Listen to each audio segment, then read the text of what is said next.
Spaghetti! I pressed the button. Hello, everybody, and welcome to the newest indoor adventure in Rime of the Frostmaiden Part 2, Foaming Mugs. Today is December 20th, 2020, and you are loved. And that is a very important thing that we like to remind each and every single one of our viewers and listeners at the beginning of each and every single one of these games. If this is your first time tuning in, you can go to youtube.com/indooradventures to check up on all of the VODs of each of the games that we have played up until this point, including full playthroughs of Ghosts of Saltmarsh, Tomb of Annihilation, Curse of Strahd, and Waterdeep Dragon Heist. We also have our ongoing homebrew game there, as well as our Tyrant Security games, all on that YouTube.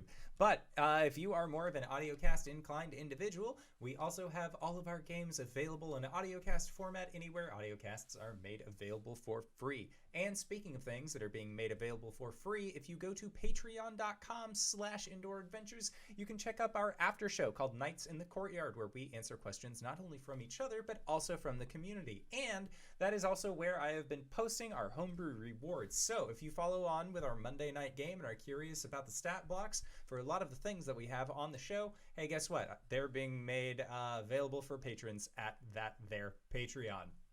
But say you already support us on Patreon, Twitch, YouTube, all of those other places, and you're trying to think to yourself, where can I go to help keep supporting this show that I greatly enjoy? Well, hey, guess what? We got you covered. Quite literally, in fact, because if you go to indooradventure.redbubble.com, we got t-shirts, we got posters, we got mugs, we got crop tops, throw pillows, clocks, aprons, shower curtains, and most importantly for the year 2020 and going into the year 2021, how weird is that? We also have Tiamat masks. That's right, we have face masks with the symbol of Tiamat upon them, done by our very own Cyberwolf 1201. So if you would like to, and also, hey, guess what? All of the proceeds from those masks end up going to help support Doctors Without Borders. So if you would like to help support a good cause or help support the show, you can again go to Indoor Adventure, that's no S at the end, .redbubble.com. But that is it for my spiel. So hey, Satan, who are you playing today?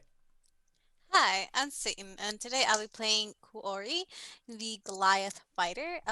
We both use she, they pronoun. Hi, I'm Liz. I will be playing Lydia today, the Rock Gnome Cleric. We both use she, her pronouns.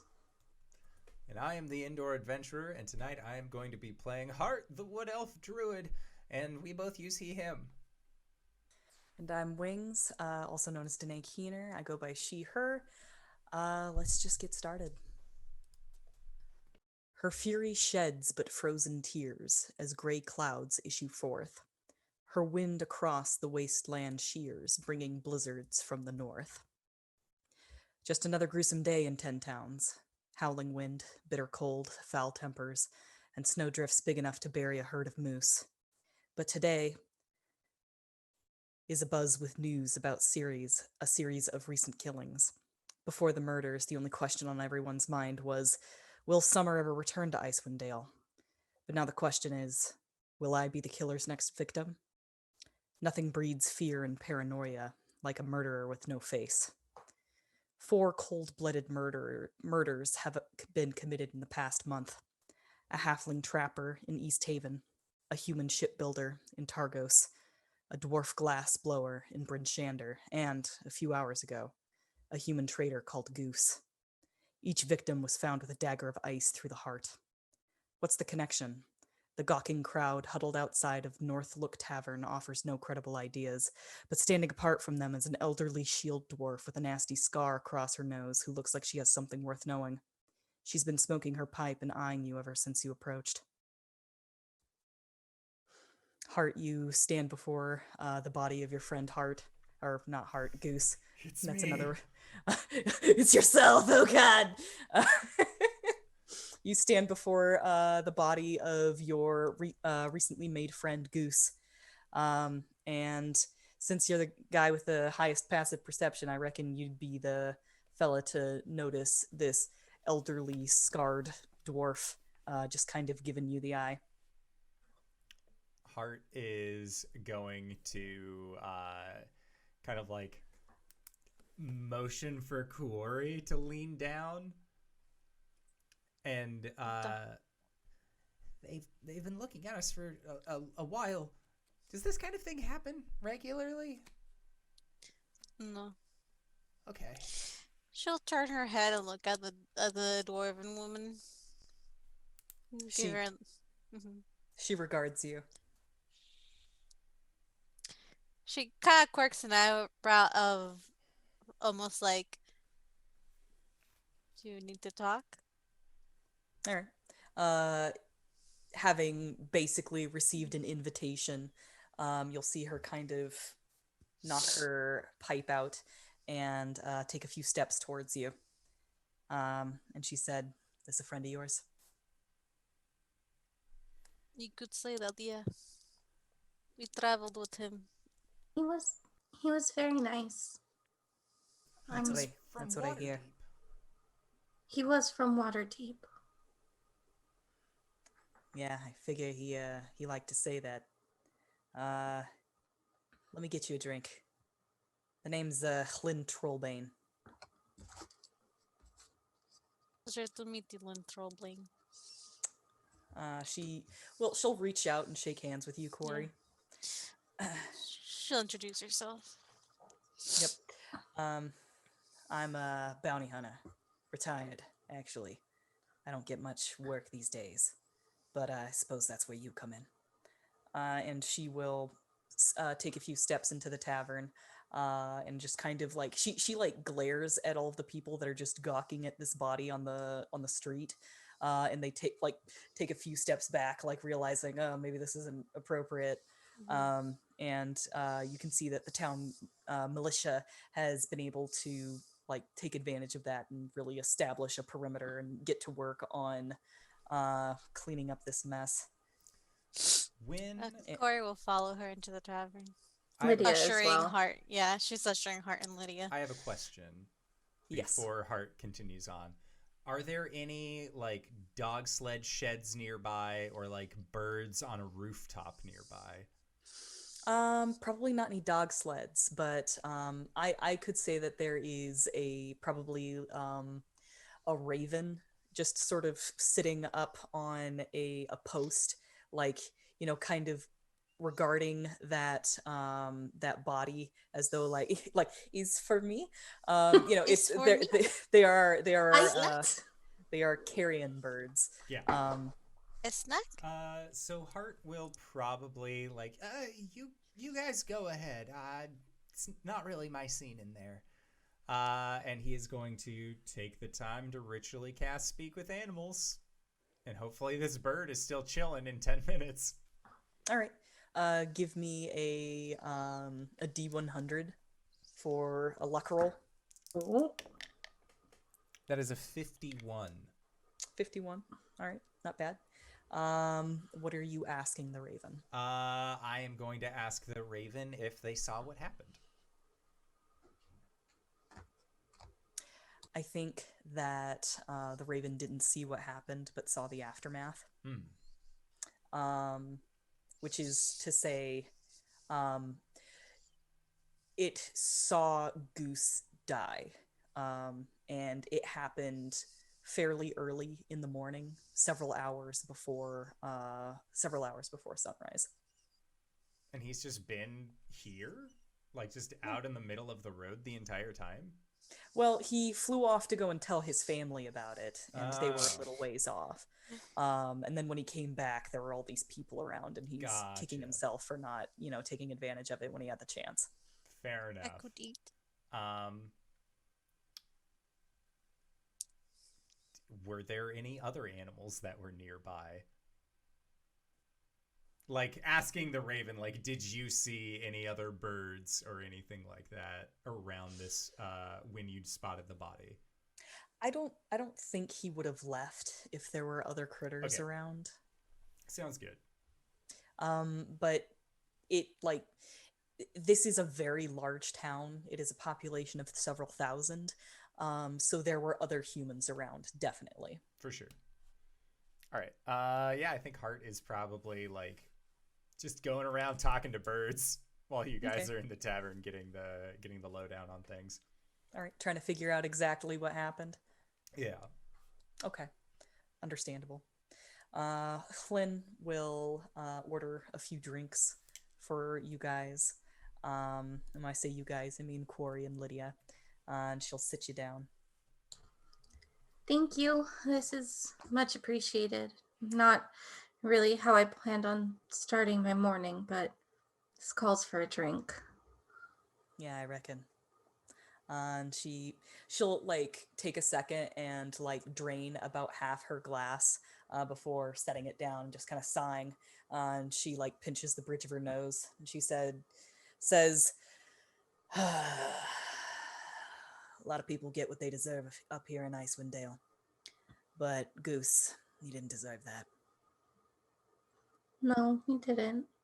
He was very nice. Did you know him from Waterdeep? Just kind of like an exaggerated wink. Like, not necessarily, no, but he acted as a guide for me once or twice. I have a lot of friends along the Sword Coast, and I kind of had to come up here to get away from all of that. He was a good man. I agree. I hear this is not the first of strange murders in 10 towns. That's right. And she reaches into her bag and she pulls out a thick notebook. And she just kind of throws it on the table. And you can see that there are meticulous notes taken. And she says, "Halfling trapper in East Haven." And then she like flips the page. Human ship builder in Targos. Flips the page again. Glass blower 3 days ago in Brynn Shandar, right here. I've been studying these murders. No one Why? else, not even the Council of Speakers, can be bothered, so I figured I'd take up the hobby. I suppose. Do you mind if I take a look? Yeah, she'll hand it to you.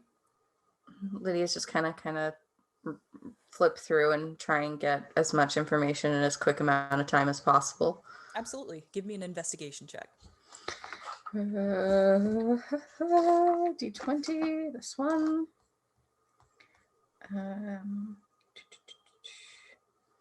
Investigation. Oh, that's not bad. That's not bad. That could have been better. 10. All right. I think that what happens is that she continues to talk, and as she does, you literally come across the information that she is giving at the same speed that you're able to glean it from her notes. Um, so the 3 towns that this has been happening in, it's the only 3 towns that do human sacrifice. So it can't be unrelated. Early human sacrifice, then. But I mean, if there have been 4 now in the past month, then that means 1 a week instead of 1 a month. Maybe they think the sacrifices need to happen more often to appease the Frostmaiden. Clearly, whatever we've been doing has not been working. Well, that's the funny part. There's been rumors of corruption in the lotteries, people paying to get their names out of there. And I'm gonna admit to you, I was in the line yesterday. I saw what Goose said there at the gate. So Doesn't you matter think, what he says, he wasn't born in Waterdeep. so you think that they're punishing people who are trying to avoid the lottery or people who are speaking out against it? Or Hard both, to I say if guess. these people spoke out against it. One of the two. Anyway, I figured you 3 seemed like you were a bit invested. I'd like to get you more invested. I must admit that we are very invested. Goose was a very nice man. He was very helpful to us, and I do appreciate the gravity of the situation. 4 people in 4 weeks is not an insignificant number, even in a city this big. But I'd be lying if I said that my intentions didn't lie elsewhere. My I know you used to be a bounty hunter, but my brother's been missing. Adventuring's one thing, but he always checks in, and he really hasn't in far too long a time. So the reason that we're here and the reason we met up with Goose in the first place was to try and find him. He looks like me, but boy. I'm gonna stop you right there. I already know what you're talking about. I haven't exactly been quiet about it, which might not be the smartest thing, but I really need to find him. Have you seen her brother? Not personally, no. But I know that Goose was in contact with some dwarves who did see him. They should be on their way to talk to you pretty soon. Oh, that's great news. I would love to help. I don't want you to think that I'm just some heartless creature. That's not the case. I'm just very scared for my brother.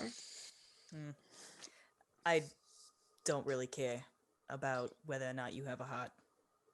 I just care about whether or not you're willing to do the job. Oh, we have a heart. He's just outside.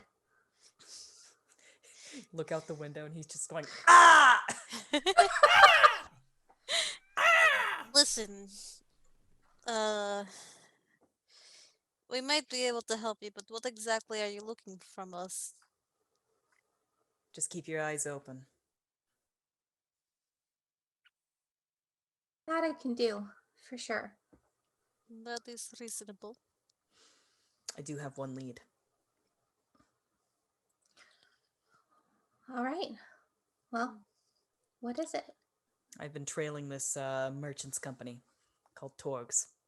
It seems that wherever they go, Murder that's where- follows. exactly.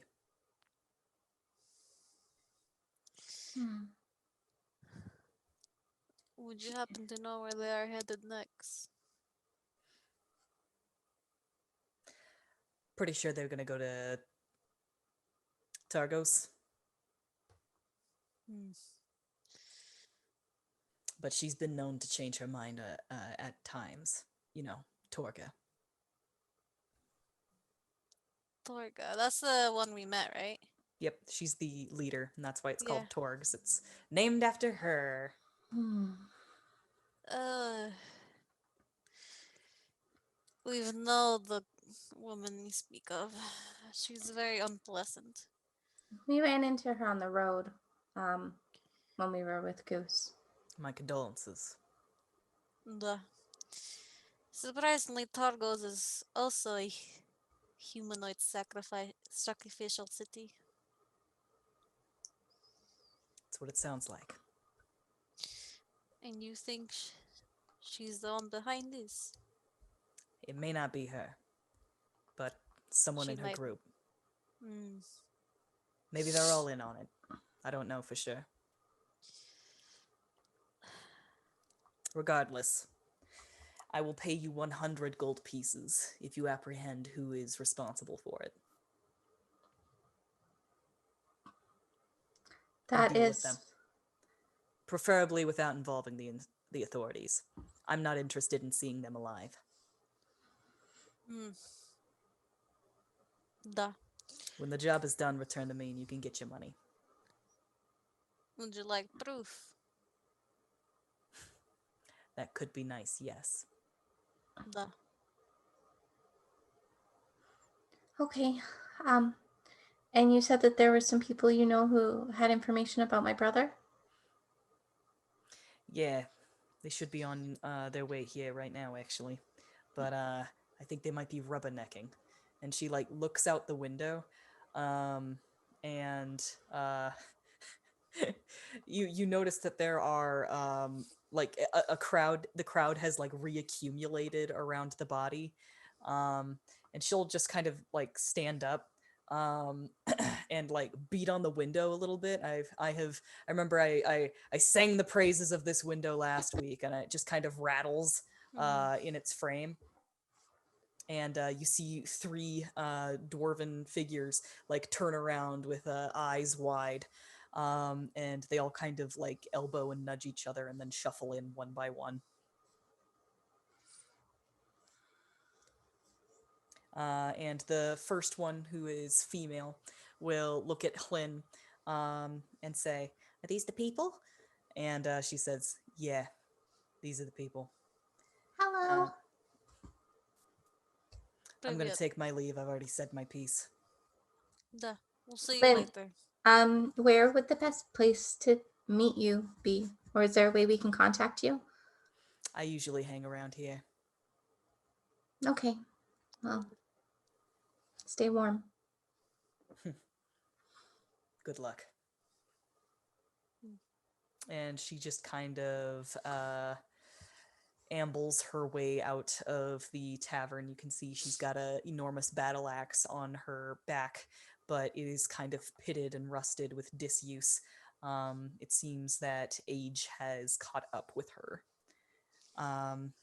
And these three new dwarves that are now standing in front of you, 2 male, 1 female.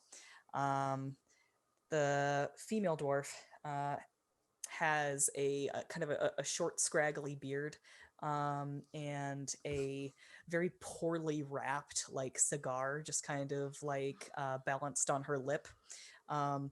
The one to her right has kind of a red beard, and just like these wide eyes that like his mustache covers his mouth, so he's just kind of always looking at you like this, and like he doesn't really say much. He seems to be the quiet one, and every now and then he actually has like you don't really notice it until you do, and then you can't stop looking at it. But he is missing a few fingers and an entire nose to frostbite. And the one on her left is a really jumpy looking guy. His hair has gone stark white, and he keeps on looking at the sky as though he expects something to swoop down at him. And he just kind of mumbles under his breath. Which of you has the... No, you both have the same passive perception. Hart, when you have finished talking to the birds outside, I think that you make your way into the tavern behind these guys, and you can hear this guy mumbling something about a dragon. You're muted. Hart just like kind of freezes in place a little bit when he first says dragon, and like also looks up towards the sky. Does a quick scan, exhales, and then like deep breath in to like try and hold it for as long as possible while he enters into the tavern. They Trail introduce sent- themselves as Hruna, Corix, and Storn. Mhm. And Hruna seems to be the one who kind of speaks for the group. She will shake hands with each of you. She's got fingerless gloves, and they are fingerless from use, it seems. They've all kind of been Frayed. worn through and frayed, yes. And she says, when she gets to Lydia, she's all like, "Oh, they were right. You do look exactly like him." So you have seen him. You've seen my brother. Yeah. We were taking a sled of iron from here over to Targos, and he needed to get out of town, so he was gonna pay us to come along with us. So you've seen him. He's alive. Thank you. He's I in didn't say that. Davos.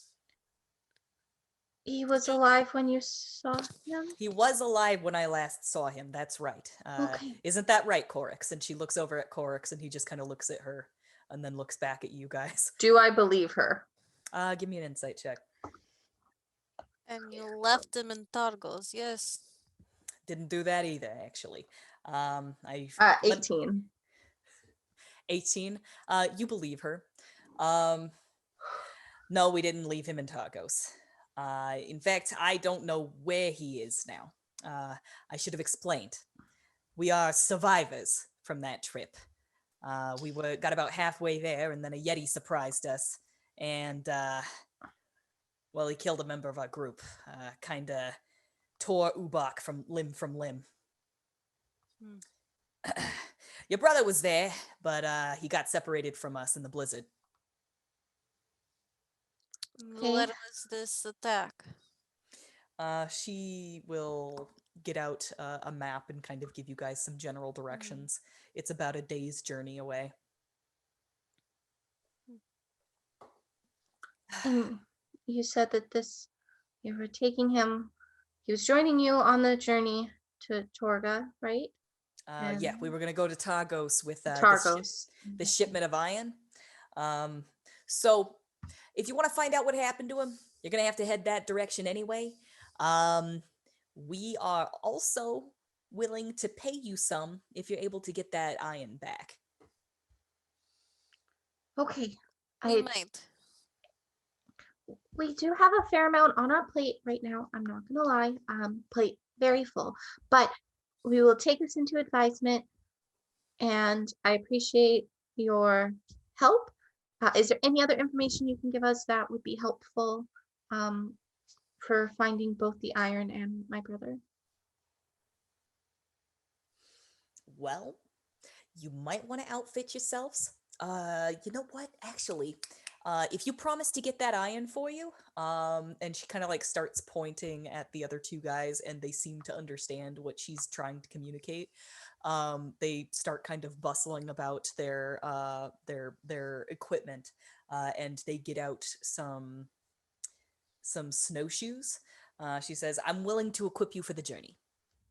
I got the snowshoes, but those two will need some. Yes, please. They start passing out snowshoes to the people who need them. Have you given this information to anyone else? No, not necessarily. No. Why? Okay. Why? What does not necessarily mean? Well, I had to report to my superiors, and then there was Pinochle with Hlyn. Okay. Oh, Okay, that's fine. it's fine. That's totally fine. That's totally fine. Everybody knows. That's great. I will get you back this item and pay you if you make sure you don't give this information to anybody else. Yeah, okay. But we will pay you gemstone each. That's fair. Where each one's worth about and she like pops one out of her pocket, and she like kind of like takes like a jeweler's eyepiece and kind of examines it. About 50 gold pieces each. What do you say? That's way more than I was going to pay you. That is almost 10 blankets. It sounds like a deal. Deal. Excellent. If you get a hold of it, just take it to the Luskin Arms. They'll be expecting you. Good. Iron's going to Targos to the Luskan Arms. Got it. Okay, well, it seems that we know where we need to go. I'm ready whenever you are, Kuori. Hart, can we go? Duh. As soon as I figure out how to put these on myself. And he's like looking at this snowshoe like, confound it all. What is I this help. contraption? I help. She like picks him up, sets him on like the counter, and starts putting his shoes on. I like the mom lacing up your skates. Yeah. First day ice Yeah. skating. Yeah. Would There. this count as The a bunny ears short go rest? under the. Mm-hmm. Would since we've been to Brynn Shandar, would there have been any passage of time that would have counted for a short rest? You would have gotten a long rest Gotcha. overnight. Okay. Yeah. Before the murder most foul was We revealed. found them in the Right. morning. Yes. I couldn't remember if that was towards the end of the day. I was asking because I only have 2 spell slots right now, and one of them had been used, so Fair just enough. needed to know if I was cool or not. Yeah, Hart's down to set out whenever. He has a pocket full of berries, a smile on his face, and a song in his heart. All right, excellent. That's a lot. Oh, okay. How do we want to? Are we heading out just on snowshoe? Do we want to try and hire some sort of transportation? We don't need dogs. We don't need them. Good sled dogs. Hart, they're very fast and they're good puppies. I don't know. We might also not want to put another group of people in danger if we're going to a site where a Yeti attacked. If we're going to Yetis, the Yetis could eat the dogs, which might mean that they'll be too full on dogs to eat us. No, the dogs will run away. They are trained. I can give you some more reasoning that might help Yeah. with this decision-making process. A sled costs 20 gold pieces Oh dear. and weighs 300 pounds. And a sled dog costs 50 gold pieces and can pull 360 pounds. So you're going to need several dogs per sled. And I don't think I'm pretty sure that like we cannot afford sled dogs and sled. What a shame that we can't Maybe afford the one dog, dogs. but I don't think that would be helpful. maybe Axe Peaks one day, but those are 50 gold pieces a piece. No, Oh dear. we can walk it. We can leg it, as the kids Okay. say. One of these Alright. days, if you keep on gathering all of these quests and collect on them, then maybe one of these days you'll be able to afford such luxuries, you little scamps. Lydia, you took the half. Did you write down the half of the money that It was not half. It was 10 gold pieces. 10 It was gold 10. pieces? She promised you 20 when you get back. Yeah. It was And you a third. You wrote that down, right? I did, yes. Okay, just make sure I don't have to keep track of the money. Yeah. Group funds. We're throwing Lydia under the She's the shopkeep. Yeah, exactly. Then let's get going. We have much to do. Little time. All right. You head out on foot. The place that they pointed out to you was about halfway between Brynn Shandar and Kelvin's Cairn. Did I say before that they were going from Brynn Shandar to Targos? I meant Kelvin's Cairn to Targos. Oh, okay. Lydia, you'd be familiar with Kelvin's Cairn because that's typically where all of the mines are that your family would get jewels and precious metals and such from. So we have to go back to then come back through Brynn Shandar into Targos. Because the attack site is between Brynn Shandar and Kelvin's Cairn. Yes. Right? Okay. I mean, like Targos and Brynn Shandar are like right next to each other, essentially, a couple of hours apart from one another. But they were going from Kelvin's Cairn to Targos, so like when they got blown off course by the blizzard, they went to the first like place of shelter, which was Brynn Shandar for them. Yeah. Okay. So we have to backtrack a little bit, essentially. Essentially, you have to go the direction that they came from and rendezvous with where they left the sled, which was the site of the Yeti attack. And then, like, everybody got split up, and it was a whole thing. So, as you begin to shuffle through the snow, Nights in the Courtyard about shuffling and trundling. As you begin to make your way, Kuori, I think you get a very distinct feeling that something is about to happen. And you look up from the snowy landscape that's just kind of laid out flat in front of you. And you get the feeling that you should look to the north. And you do. I look to north. You look to the north, and you see just a wall of fog moving towards you. And you recognize this. It is a blizzard, and it is about to hit you guys. That's not good. She'll turn their heads up and to the north. Oh dear. That's a blizzard. We need to find shelter. I can try and do that. Okay. We need to find shelter. Lydia's gonna like take a look around just as her head is she's got snowshoes on now, so she's above the snow. Okay. Give me a survival check. Question. May I help in this endeavor? DM. Absolutely. I shall help you look. Do you have what's your modifier for survival? My survival. If stupid character page will load properly. Sorry for the delay. It's your Probably. wisdom. It is +3. Okay, same as you here, so I'll just help you. Okay. Question. DM. So I'll roll with advantage, or do you want to roll as well? I'll give you advantage. Okay. Ooh, natural 19, so 22. Oh, that's Nice. very good. Okay. So you are sort of moving towards essentially like Kelvin's cairn makes for a very good marker to like keep track of which direction you're going. And as you're walking towards Kelvin's cairn, you can see it like suddenly disappear under the oncoming blizzard. And as you're looking around, you can find a hill with an outcropping.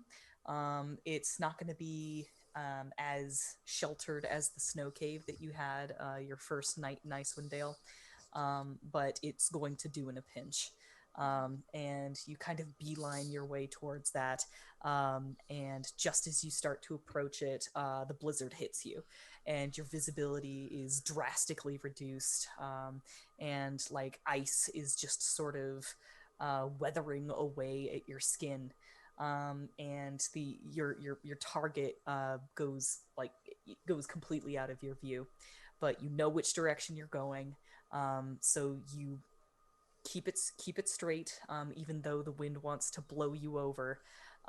You eventually find yourself at the foot of that hill, and you realize that the wind kind of blew you off course a little bit, but you are all able to hunker down in that outcropping, and just listen to the wind whip.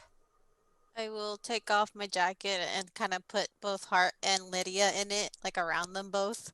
It's probably big enough for both of them because Hart is very skinny. I am very tiny. Yeah, so I just put it around them and just zip, and I sit next to them.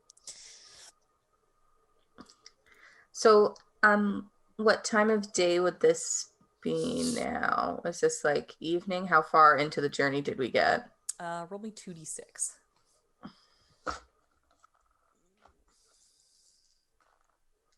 10 total. 10. Okay.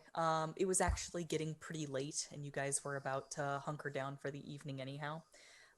It had actually gotten dark, and nighttime in Icewind Dale is quite interesting, because by about the time that the sun sets, the northern lights become visible as Oral spreads her song across the sky to keep the eternal winter going. And it really is a beautiful sight, but when it happens every night and you know that it's what's keeping it so cold, it sort of becomes a symbol of oppression. It almost makes you forget about how cold you are, almost. And it's pretty, and it lights up the night and reflects off of the snow and makes everything a lot easier to see around you. But there it is. I'll keep watch. You two sleep. Do we want to rotate watches so that you can sleep too? Duh. I'll keep first watch. I'll keep second. Okay. 4 hours pass, and the blizzard lets up, but you're already nestled down for the night, and everybody's trying to get their rest. So it like you basically just keep on going. Give me a perception check, the first person. Okay.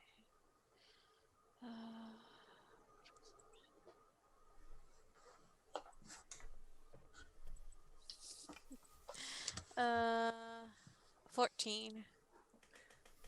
14. Yeah. All right.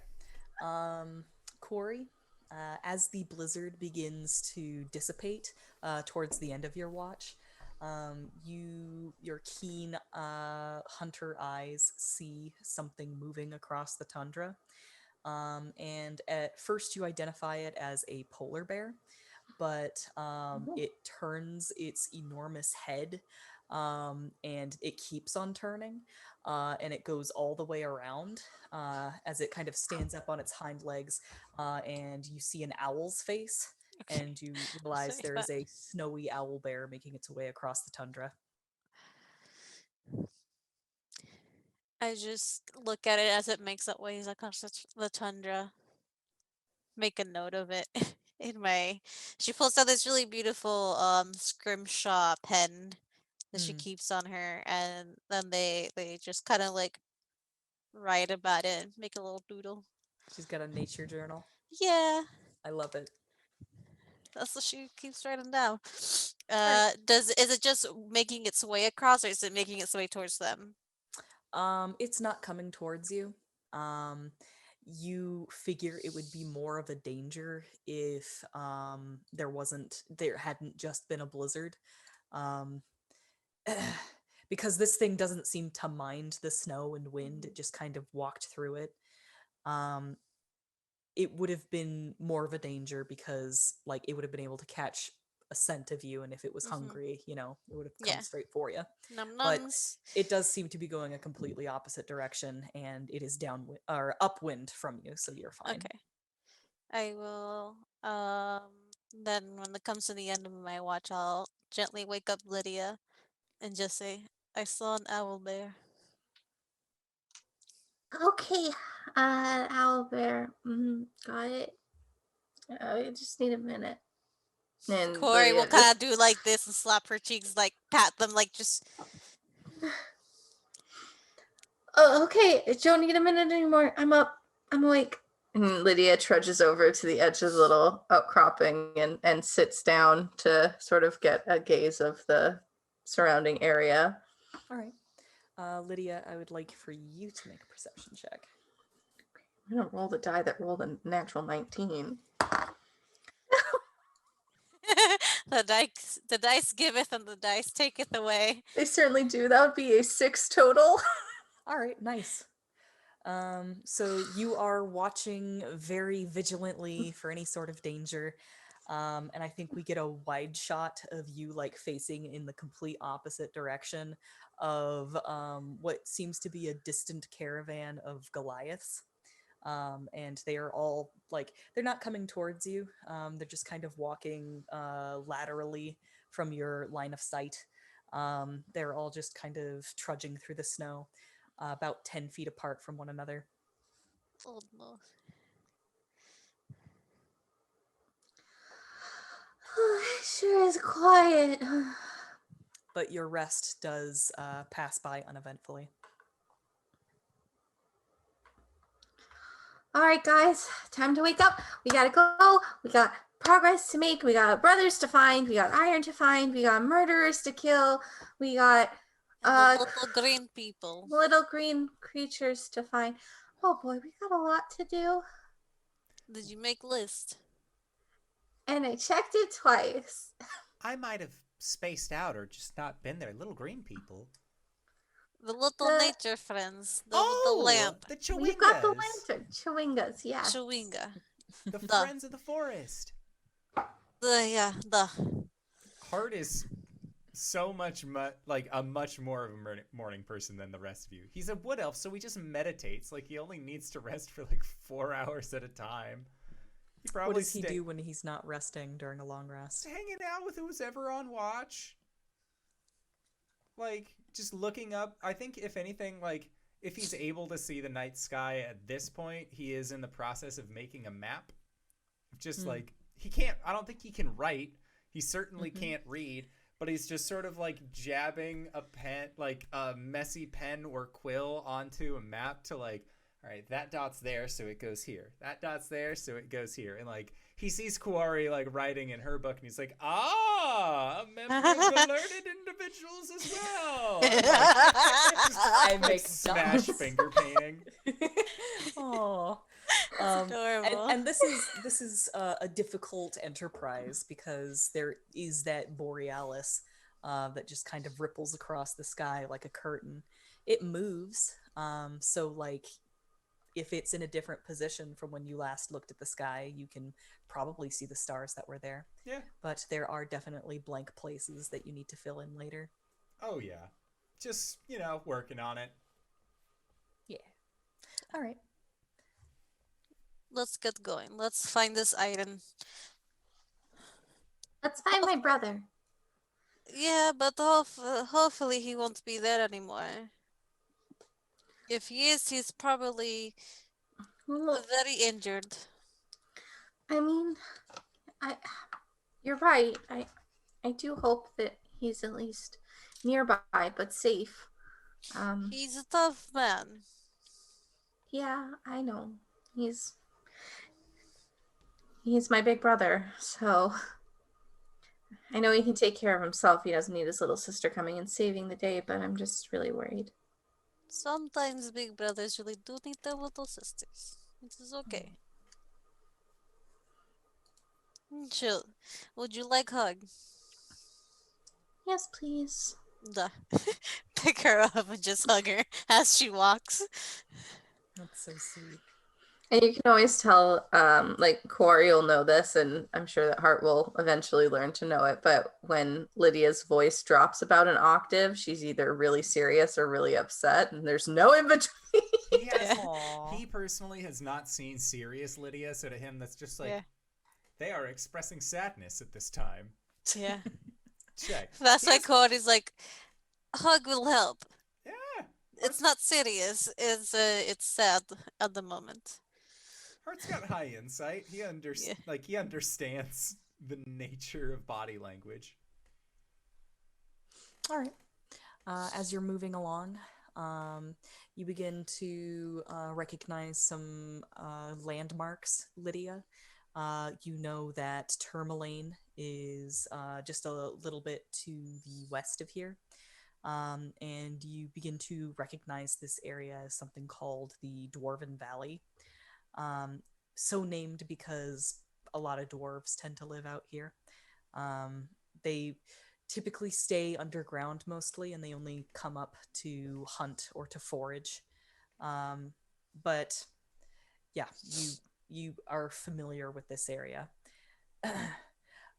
and you can even see that there is evidence of their passing, footprints in the snow, and small places that look like they could be caves that lead to the entrances of dwarven domiciles. Okay.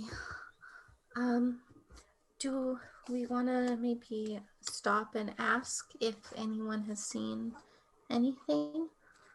Yes. Do we see anyone or do we just see footprints? You just see footprints in places that people could possibly live. Would I know whether or not it's inhabited from my Um, previous experience? It's hit or miss whether or not if you knock on a dwarf's door, if they're going to open it. They have gotten colder with the winter. Okay. We could try. I'll go and try. I think that maybe you guys hang back a little bit. No offense, Corey, but you kind of tend to be a little bit scary sometimes. Oh, You're very thank you. tall. Spasiba. And yeah. So I'm gonna go up to the first. Lydia will walk up to the first door that she sees, and you just hear like the most polite knock on the door. Give me a persuasion check. It's a very polite knock. A very, very polite knock. 17. 17. All right, it's pretty darn good. There is a almost too long pause before you hear the door kind of creak open just slightly, and you see a bearded face appear in the crack of the door, and a beady eye just sort of regard you. Hello? Hi. Um, I am not sure if you recognize me. My name is Lydia. I've been around the area. I'm from Trillamine, just up the way. I was just wondering if you've seen my brother. He's gotten lost, and I'm trying to find him. You hear him mutter something in Dwarven behind him, I do and you not hear speak dwarven. more. You hear more muttering, and he will open it up just a little bit more, and he says, "Sorry there, Lydia, but if your brother's lost out here, we probably haven't seen him. For the most part, we stay underground. Are you lost? Do you need directions or?" No, I'm okay. But I appreciate you asking. I just trying everything that I can to find him. I Again, he understand. looks like me, but boy. Um, Okay. so I appreciate it. If you do see anyone, can you just tell them to come home? Um, I mean, not just anyone, but specifically if you see my friend. I'm mumbling. Thank you so much. Give me one more persuasion check. Oh, she's too adorable. Does she get advantage because she's adorable?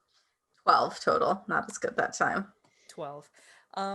You see him kind of like scratch the back of his head, and like you can tell that you've tugged at his heartstrings, but like not enough to like call him to action.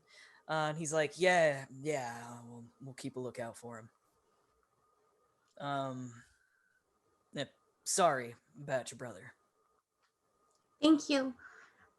I think that we're finally on the right path to find him, and I know he's strong and brave sometimes. He And will take a few steps out of his door, and you see him kind of like stamping in the snow to try and like, like tamp it down and make it hard outside his door. Um, and you can see he's even got like little spikes in his boots to keep him from slipping. And like even though you said you didn't need directions, he will give you directions in like the boomer way, like where you tell them like, no, it's okay, I can put it in my phone, and they're all like, you got to go down there, and you'll see a gas head station. Once you west. hit the Yeah, you old turn. tree, You're gonna you'll want to know turn it. left at the gas station, and you're gonna want to go down Fifth. And it's all like, I don't know what street are. Anyway, he shows you where Tourmaline is. He points over at a copse of trees, and then he like points the opposite direction. He's like, if you follow the lake down, it'll take you to Targos and Brynn Shandar, and that there's Kelvin's Cairn. And he just kind of points up at the mountain. Lydia will just stand there and like absently nod. Thank you. I really appreciate it. I'm gonna catch up with the rest of my traveling party now, but Yeah, uh, good luck, and try to stay safe out there. We spotted an owlbear a while back. yeah, we came across them, but they were on their way, so we didn't Oh, run oh, into them. and I completely forgot. We had some dwarves come through here, and they said they had been attacked by a yeti. They killed one of their guys, so you're gonna want to look out for that too. Okay, good to know. Thank you so much. Stay warm and stay safe. Yeah. And you hear more dwarven come from the other door, and he just kind of like barks back at them. And it seems that he's just sort of explaining the interaction that he just had, and shuts the door behind him. I will trudge my way back with my snowshoes to Kuori and Hart, and Lydia will relay the information that she got, which was not a lot, but at least they didn't have her brother's corpse hanging in the back or something. But you didn't need directions. No, I know he was just trying to be helpful, and But that sometimes that's nice. He could have been mean. He could have been rude. The least I can do is stand there for 30 seconds and smile while he gives me directions to my own hometown that I really didn't need. if people wanted to be helpful, they would actually listen to what you're saying and what you're requesting. True, but he didn't have any more information, and it That made him feel better to help. I'm always okay with other people feeling a little bit better if I can help it. makes no sense to me. Why feel better over something you didn't do? All right, let's go. All right. You continue on your journey. I'm going to say that in its entirety, and I'll probably correct myself later. I'm playing kind of fast and loose with time here. It'll take like 2 days to complete this journey. And about noon of the second day, you crest over a snow-covered ridge and you see a frozen, dismembered corpse in the gully in front of you. Snow covers some of the gory bits, but the headless torso and severed limbs are visible. You see tracks in the snow all around the corpse and the telltale grooves in the snow left behind by a sled that has been hauled away. I found the crewmate. Does it appear to be the dwarf that the man was talking about that died in the Yeti attack? Yeah. Yeah, it's definitely a dwarf. If it had been your brother, you would have recognized the clothes. Can I make a perception check to see if there's any fresh like animal tracks or Certainly, but make it a survival a check if you've got a survival? deal. Yeah. I can do that. Hart is just going to pull 14. himself closer to his quarterstaff. Oh, buddy. 14 again. 14 again? All right, excellent. Well, first of all, you're able to determine that the tracks surrounding the body are fresh. They've been made in the past hour. And the second thing that you realize is that they belong to a half dozen small humanoids wearing snowshoes. The tracks lead south. South would be back towards Brynn Shandar. Yeah. Well, But like directly south. You guys have been kind of going north and to the east as that angles you towards Kelvin's Cairn. If you're going south, you're basically gonna miss Bryn Shandar by a good ways. You'd intersect with the east way. do I spot any iron? No. Does it appear that the corpse has been like picked clean of anything of value? Like, are they still clothed? Are they still wearing any armor? Any basic weapons? Well, the corpse itself is missing its head and its arms and most of its internal organs. And everything else is it's half buried in the snow. The corpse itself seems to be undisturbed. Okay. I wasn't sure if it was just someone who was maybe looting the corpse. Or so I wanted to check if they still had their items. I'll let them know about the tracks and all that. Phone, wallet, keys type deal. Yeah. Oh dear. Well, I mean, unfortunately, this is the reality of where we live. Everything returns to the ice eventually. Survival of the fittest. Yeah.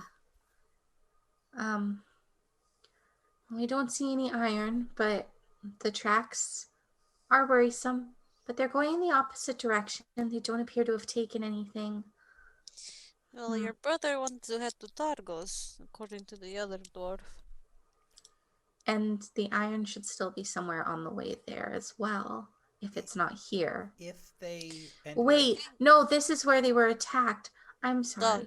If they ended up giving up the iron would probably be wherever those tracks were leading off.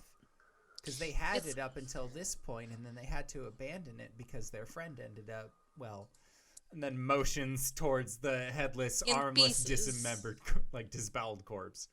Icicle, yeah. So chances are it's probably the iron that we're looking for is wherever those tracks lead. And I'm guessing that wherever those tracks lead is probably also, the Yeti. Well, the tracks are humanoid. They're not the and small.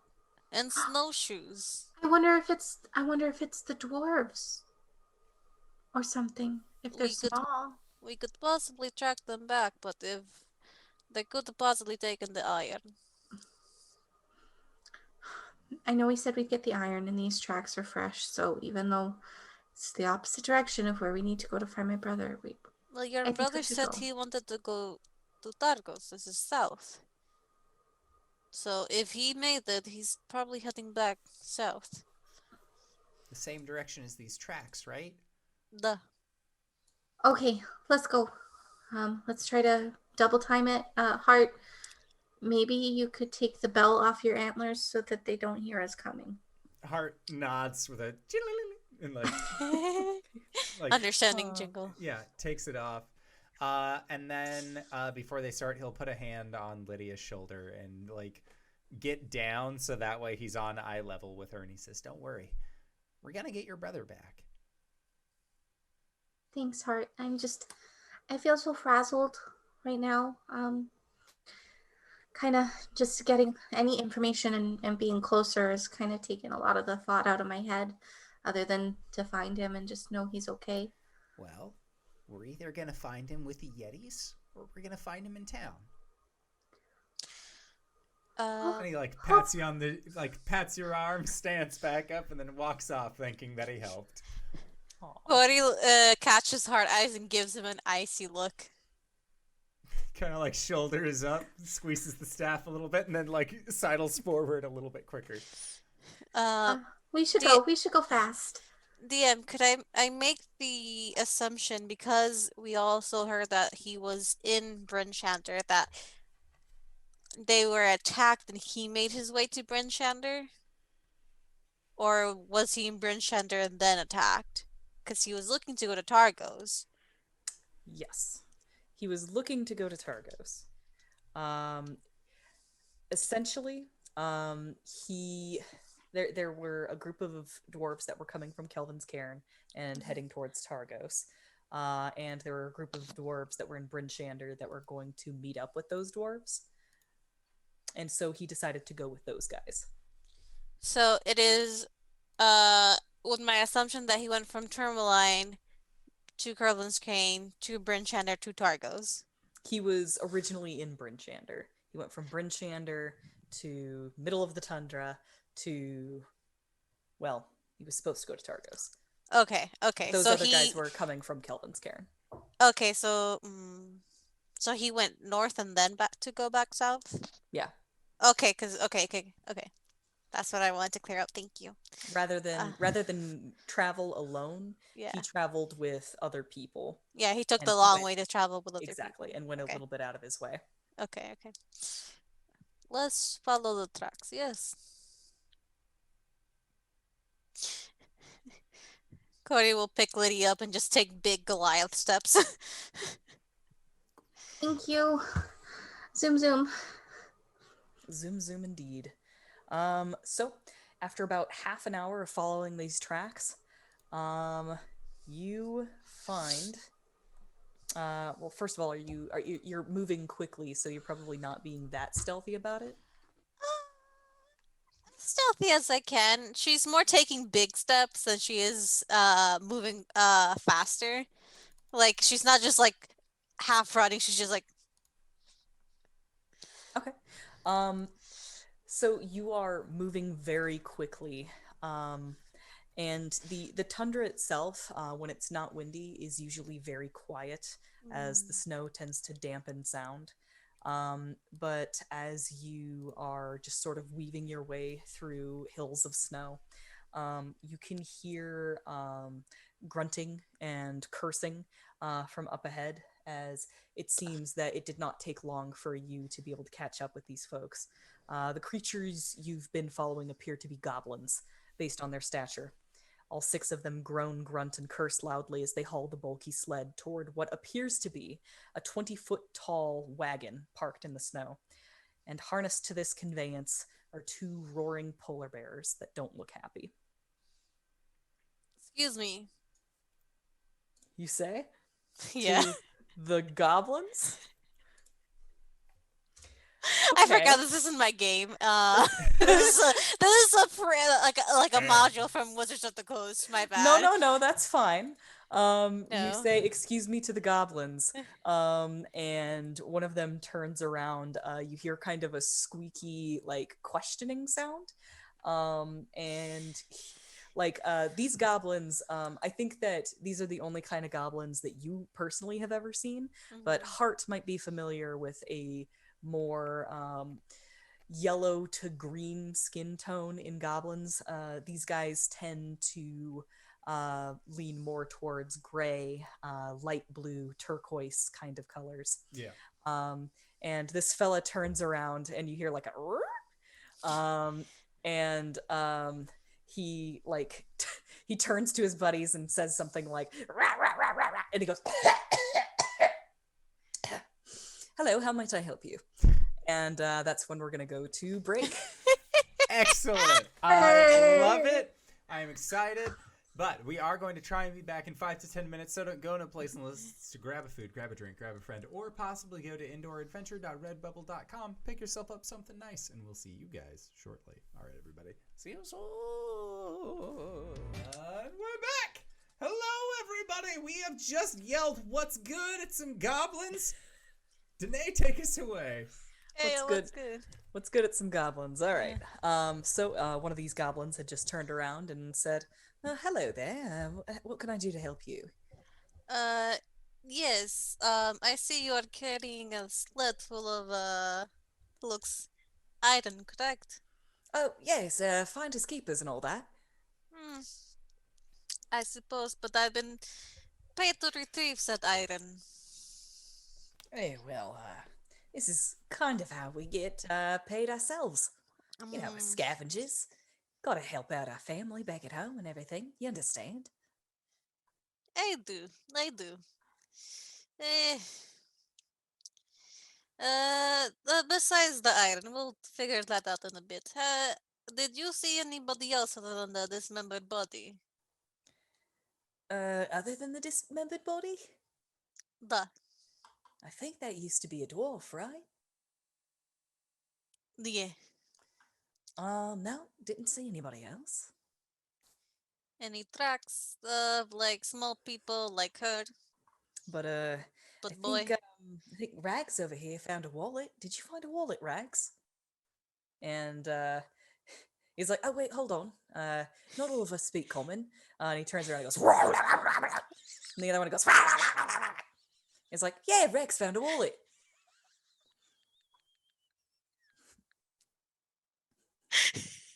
It's a beautiful tongue. I just You broke all of us. I just keep hearing Wacko from the Animaniacs is like the one who's speaking to us. Yeah. Yeah. He found the Basically. wallet. Uh, Wacko's a lot more pronounced than that. yeah. He found a Uh, wallet. He sounds like a beetle. yeah. May I see the wallet, please? Yeah. You can keep the money, I don't care. Yeah. Hold on, Rags. And Rags tosses it to him. He just kind of like flips through it, and like it's. I guess it wouldn't be like a fold out wallet. Yeah. Since everything is coinage here, so it'd be more of like a. It'd be It, like a. it, it It's could like be a it's a coin purse yeah, that has it's a like coin little purse with the yeah. snaps and Yeah, stuff, yeah, yeah. and it does have like one like little thing that you can like put like official papers and Yeah, stuff yeah, in. yeah. And sure enough, Lydia, you recognize this wallet. It is your brother's wallet for sure. This is Lucas's wallet. Okay. Are you sure you didn't are you sure you didn't see anybody else near this at Yeah, all? pretty sure. Anybody that was there, like any sense of them would have been blown away by the blizzard. Uh, You didn't get did caught you? in that, did you? Nasty bit of stuff. Eh, we survived. Did you see tracks next to this wallet heading anywhere? Nope. The only tracks were there is the ones we left behind. Do I believe him? I mean, you saw it for yourself. Yeah, okay, They okay. have only been there like an hour Just an hour, earlier than okay. you. Yeah. Well, You just see Lydia like clutching the wallet to her heart. Like You hear a low horn come from the wagon back there. Um, and he goes, "Oh, tread it. Can you give them the old can you give them the toot toot?" And one guy just kind of like puts up a thumb and then grabs a horn and goes, and like the other, like it seems they're communicating back and forth. It's all like basically the wagon's going like, "Hey, you guys good over there? Do we need to come help you?" And they're basically saying, "Yeah, we're good." Um, all right. Eh,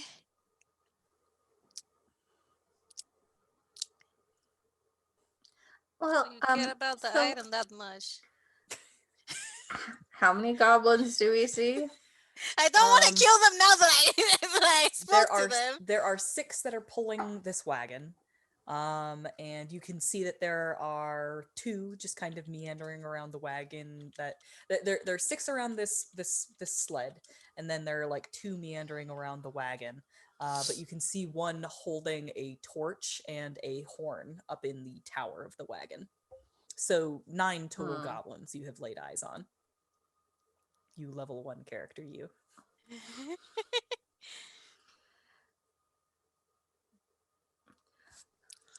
Okay, so here's the thing. Excuse me, Mr. Goblin, and I'm sorry, I missed your name. What's your name again? Oh, well, my name's Click. That's Clack. That over there is Rags. That's Treadit. That's Kloof. And over there is Desmix. Oh, it's so wonderful to meet you all. I just want to say it's always nice to meet such nice people on the road. See, here's the As he thing. mentions all of their names, they all like punctuate it with their own like little goblin sound, like "Rah, rah, rah, rah." Uh, It's so nice to meet you all. Here's the thing about that iron. See, I'm not sure if you're aware. I know that you're scavengers and everything returns to the ice eventually. And I appreciate having to make a hard living. And what you do is very, very hard work. But see, that iron, I feel like this is coming. You're about to deliver some bad news to me. I'm unfortunately, I'm going to have to. But see, some pretty powerful people hired us to find that iron and bring it back to them. Um, and I would hate for them to eventually find out that you took it and there to be ramifications for you. So I have a proposition. Why don't you keep a third of the iron? We take the other 2/3 of the iron and we'll tell them that a third of the iron was lost in the snow. We have no idea what happened. Maybe the Yeti knocked it over, it was buried too deep. That way they get their iron back and they're not looking for it, Oh, and you still get a little something. this is all sounding really nice and everything, but I'm not the person you need to talk to about this. Hold on, let me go get my boss. Um, Okay. I'm so glad I made you key. so Click turns around and he asks Treadert to blow on the horn again. And Treadert gives like 2 long blows of the horn, and you see the wagon begin to turn and come towards you guys. Um, and it takes like it seems to take a fair amount of time for this to make its way over. And so like Click just kind of sits there in the snow, just sort of smiling at you, and all of the That's other a goblins start like to relax and lounge on the sled. Some of them get out cigarettes and start taking a break. there's a Um, fancy cart you got there. yep, Shiver's fancy, real fancy. Yep. How about this weather, huh? It's fucking cold, Oh, like yeah. Really? yesterday and every day before. Yep, looks like it's gonna snow at some point. At some point, Maybe. yeah, yeah. You think it'll accumulate? It'll. 'Cause it, uh, here she is. And the wagon pulls up. There's these growling polar bears. Uh, they cute. they they are wild animals. They are not pack animals. And how these goblins got them hooked up to that wagon, you have no idea. And you are absolutely certain if they had been let loose, they would have started just like tearing these little guys apart. Um, I'll but keep that that in mind. that torch disappears from up in the tower, and you hear kind of a going down some stairs, and then that door opens, boom, and this imposing figure is silhouetted in the door frame. And Click says, "This is my boss. Her name's Isabai," and she's like, "Hello." Oh, hello. It's so wonderful to meet you. You have such great employees. Click 10 out of 10. Deserves a raise, I must say. He does a great job. Very good people person. So, That's really sweet of you to say. And she kind of like rubs her hands as she's stepping down the there's like a little ladder that flicks out the side of the wagon so that she can reach the ground without having to jump too far. And she's Cute like, little. but Click wouldn't have called me over here if we didn't have to do some discussions and yes. to work out some deals. So what were you saying? What's going on here? Okay, so, and Lydia, you can see she's just kind of happy that she's talking to someone on her own level for once. Like her neck's not sore from looking up, and Yep. um, And I'll say that Isabai is pretty pale for a goblin. It seems that she might blend in well with the snow if she really put her mind to it. And these goblins have big old ears, and when they smile at you, it is just like rows of fangy teeth. Every oh, single dang, we tooth really is can't kill them pointed. now. Yeah. I like them. Uh, I'll say she's got. Corey's just like like changing her own cigars with legs. Like, oh, you should try this if you let me try it. Rawr! She's got pretty powder blue eyes, Oh. and I'll say painted nails, but they are literally claws. Hmm. So I'll cut to the chase because it's very cold, as we all know. And I don't want to take up too much of your time. I know you're working. This is a very tough job that you guys do, and I respect it. And I respect how much it attributes to the balance in the circle of life around here. But Wow, I appreciate the respect. A lot of people don't understand the importance of scavengers. no, In it's you know, truly. Otherwise, we would just have stuff piling up in the snow, and we can't have that. And the people who died aren't using exactly. it anymore, and it It might as well get doesn't rot. used. It's too cold. Lydia. So, um, now I know that you picked up some iron very recently, and as I was mentioning to Click, unfortunately, some very powerful people actually lost that iron, and they have sent us to retrieve it. So Oh, that's not my good. yeah, my worry for you is that if they were to find out that it was taken, that they would try to send people after you, and I don't want that. I want you to be able to continue. But I also understand that you do need a little something. So my proposition was that if we were to take 2/3 of the iron back and say to Hmm. them, unfortunately, a third of it was lost. It was either knocked over by the Yeti, buried in the snow. This is all we could find. Then they would just stop looking for it. We would get at least partial payment for our work being out here, and you would still get something for your time of picking it up and carrying it this 1 hour journey. Give me a persuasion check. What you said is reasonable and very well worded, but it could also be misconstrued as a threat. I know. Oh, naturally 18. 22 total. Well, you're making a lot of sense there. All right. Um, so what you're saying is that we get a third of the iron, you get the rest. Exactly. Everybody wins. We don't get in trouble from our very powerful bosses. You don't get any hassle out here on the ice. You still get a little something, something. And really, I mean, all you did was carry it an hour. That's not that long. I have a All right, question. all right.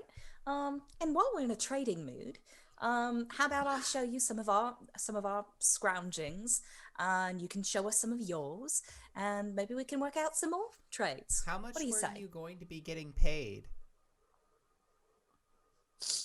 How much What were do you? you how much were you going to be getting paid for bringing in all of that? What For for us? for yeah. Oh, we don't get paid. Would you We like we to? we're just one big happy family here. We don't really have like a need for currency. It's We more just of kind a of trading system. You do some goods and services for me. I do some goods and services for you. yeah. No, I mean like not as like not everybody is as nice to us as you might be. So things like gold and silver, electrum, copper, they're not as much use. Yeah, you might think. I've never heard of Electrum, and I don't think I ever will again. uh, It's Isabel. very simple, actually. It's basically a father. A what? I've never really. How many blankets is that? That's 1.5 blankets. 1.25?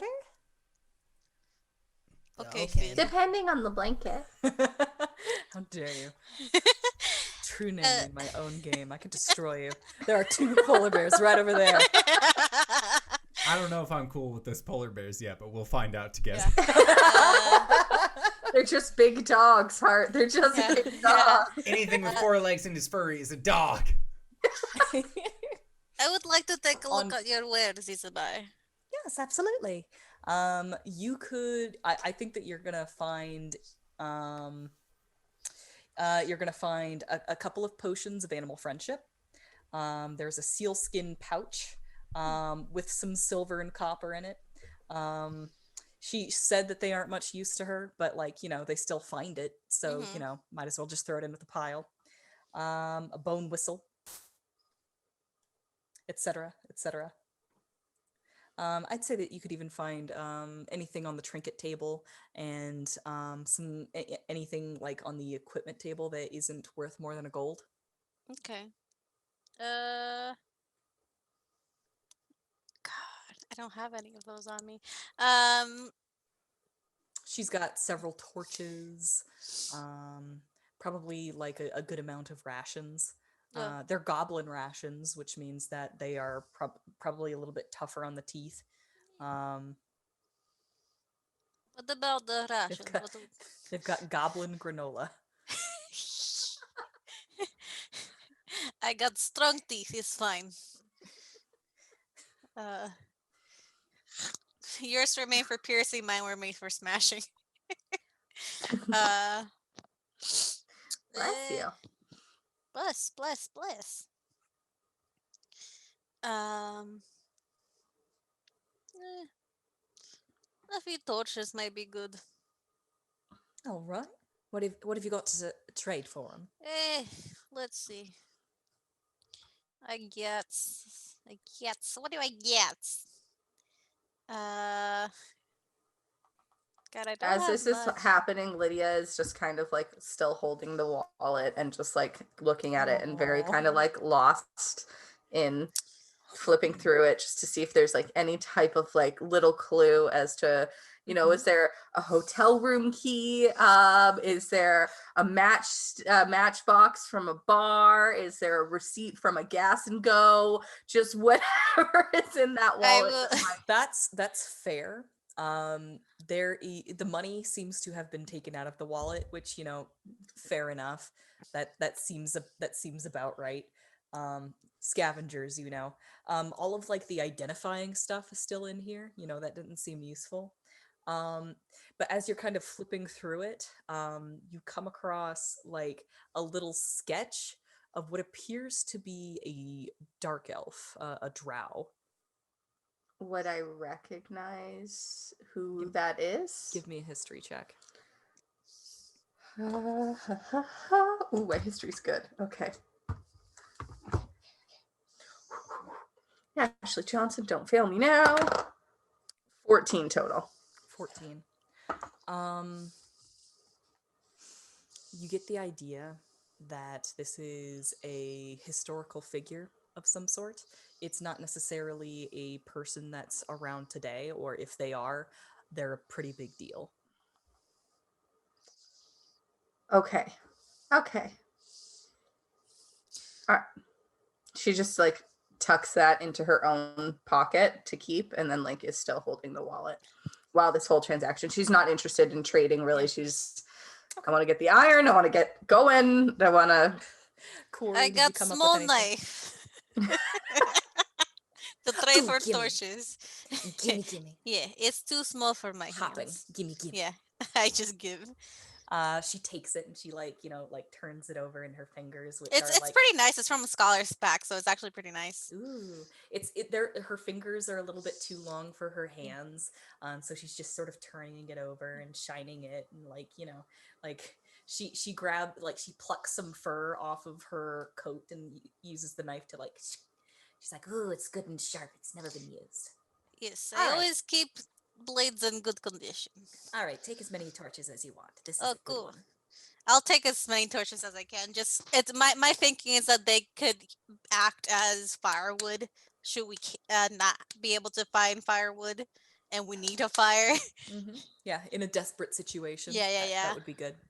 All right. So yeah, how many does she have? Roll me a d6. Yeah, DSDX. 2. 2. All right. She has 4 torches. I'll take the 4 if she lets me. Yeah, she's up for Yeah, it. yeah, She's like she has some more upstairs. She wouldn't have yeah, put anything out if she couldn't spare yeah, it. yeah, yeah. Yeah, I'll take the torches. Duh. Oh, it's a pleasure doing business with you then. And you can see the other goblins have busied themselves with moving like a third of the iron over into the wagon. Yeah, spasibo. I will thank you for doing business with us as well. Oh yes, Thank you so absolutely. much. Do you mind if I keep this wallet? It was my brother's, and it is my brother's. Not was. It is my brother's, and we're You're really looking for looking her for him. brother, yes. Oh, I see. I understand what it's like to be worried about your family. You know, in our line of work, there's a lot of casualties and such. That's why I much appreciate you not coming in guns blazing, you know? Yeah. I What's There's a figured you no guys gun? were hardworking. Yeah, don't worry about it, Hart. You're fine. So you see those muscles on Kuori's arms? Those are guns. This is my Oh, gun. okay. Why would they be on fire? Oh, sometimes Because they they're punch so hot. fast and hard, you'd think that they were. Oh, I okay. respect the hustle. No, that's fine. We will hopefully see you around, Isabai. Good luck. Stay Oh, yeah, warm. absolutely. And if you find yourself in Carcalock, just let them know. And what away? It's Karkalok. Carcalock. Arkalot. It's our home. The Fortress of Goblins. You don't know about it? No. Now, hold on, maybe you know it by its goblin name. Carcalock! I've heard of it, yes. Is Does that sound more familiar? Yes, and is it the one that's next to Calvin's card? No, that's Care Konig. Well, the DM needs to do a bit more research before she knows exactly. Okay. Oh, would I know where that is? Can I make like a roll for it or? Sure, go for it. Because you History? have interacted with goblins in the past, I'd say. You know, Yeah. either on friendly terms or not so friendly terms. I have hugged and thrown a few goblins in my past. Well, who hasn't? History check? I'd say history, survival. Okay. Either one of those are good. Nat 20 for 25 You know to know where exactly these goblins You live. know exactly where Carcalock is, and I will let you know after the game. I know what Gargalok is. Yes. Oh, well, if you find yourself in Carcalock, just tell him that Isabel sent you. Yeah. I will do. If you ever find yourself in Lonelywood, I live in the forest. Name's Kuori. Yeah, it was nice to meet you, Kuori. Lydia and Les. And she kind of like salutes with that little knife and hops back up into the wagon. Make sure that the bears eat at least one of these. They'll be full for the day. And he hands over 2 good berries. She kind of like, she looks at the 2 of them, and you can see the intrusive thought go through her mind to just eat them both right there. And like, she just kind of shakes herself out of it, and she's all like, righto. And she goes, she whistles just with her teeth. Like, I can't do it. Like, I can do like a really quiet one, just like. That's so cute. It's the one that I do to sound like a blade. Anyway, she whistles with her teeth, and the two bears, which are constantly bellowing, actually, they go quiet for a second. They both turn around like with these predatory gazes, and she just flicks them at him, and they both go snap, snap, and they quiet down. Yeah. Good bears. And they just Well, turn around. You see their heavy bodies just kind of inflating and then like exhaling clouds of vapor. Good,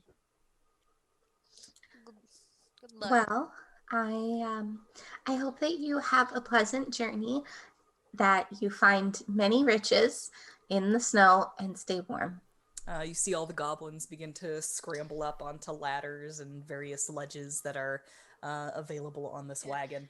Look, if I ever find myself on the wheel, I'll take you up on that drink. We'll play some cards. My name's Click, but yeah! Oh, sorry. Click. I apologize. Boy! Boy. They go Oh. off into the wind and snow. And Like- as they go a little bit further, the polar bears do start bellowing again. I dungeon inspected you. Yeah, you did. It's a grand old time. All right.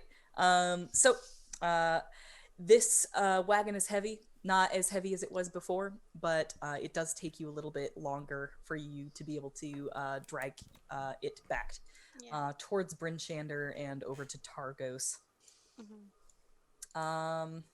Let's see, how much time do we have left?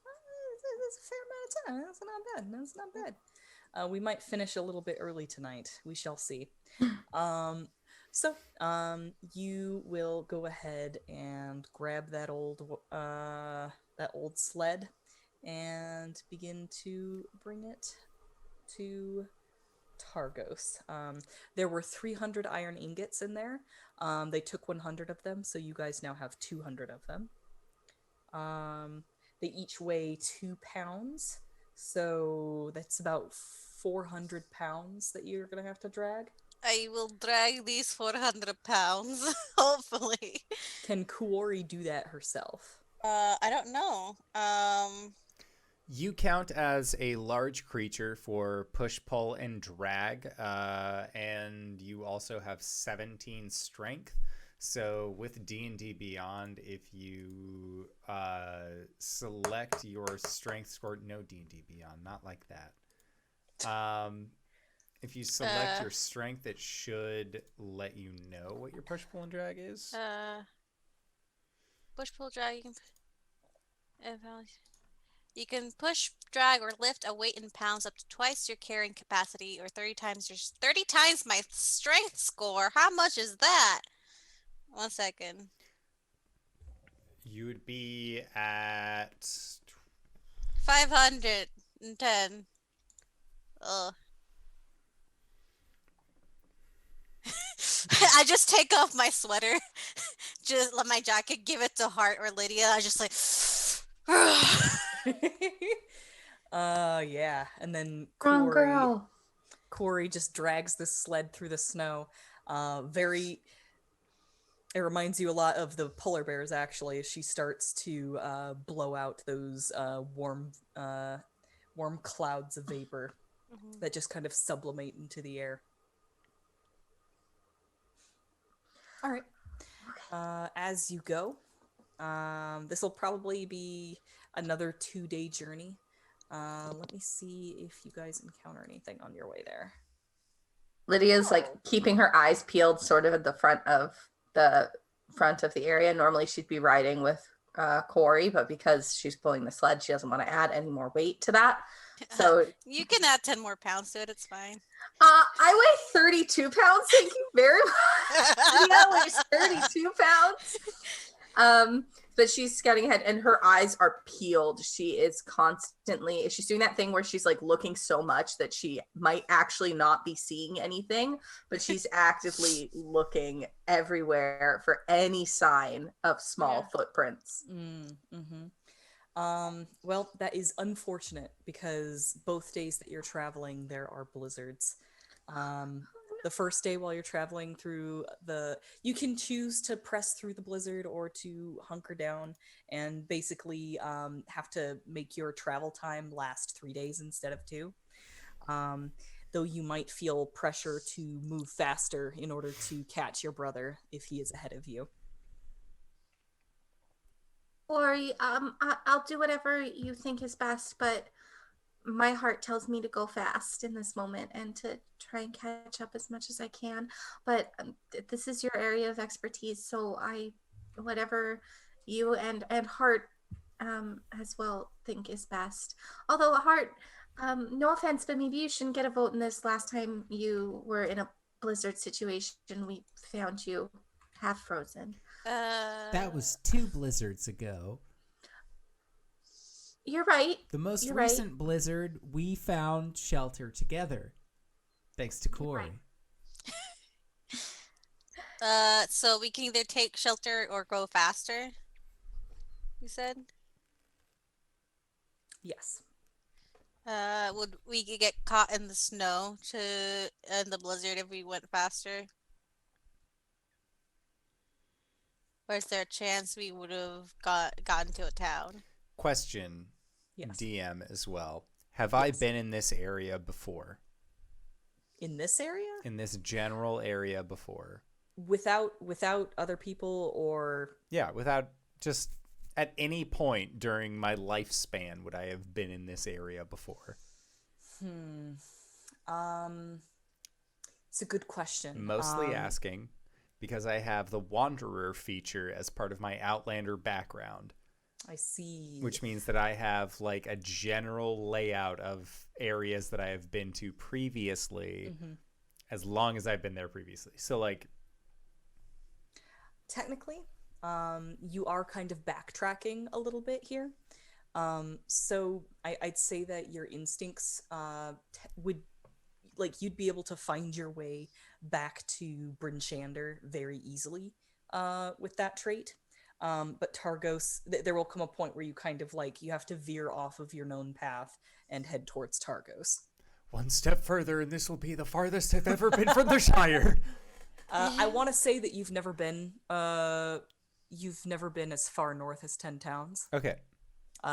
Your regular stomping grounds would be more south of the southernmost mountains on the map. Okay. So Totally fair. not necessarily Icewind Dale, but also not necessarily, the Sword Coast. Yeah. Okay. Is it possible that if we go faster, we might catch up to might get to a town? Like, how far away are we? Is this just the first day of traveling? Without stopping, other than overnight, it would be a 2-day journey. But since there are going to be blizzards both days, if you stopped to wait out those blizzards, it would push your it would push it into a 3rd day of travel. Yeah. Possibly 4, depending on how long the blizzards last. We could walk through the blizzard, but we might get blown off track.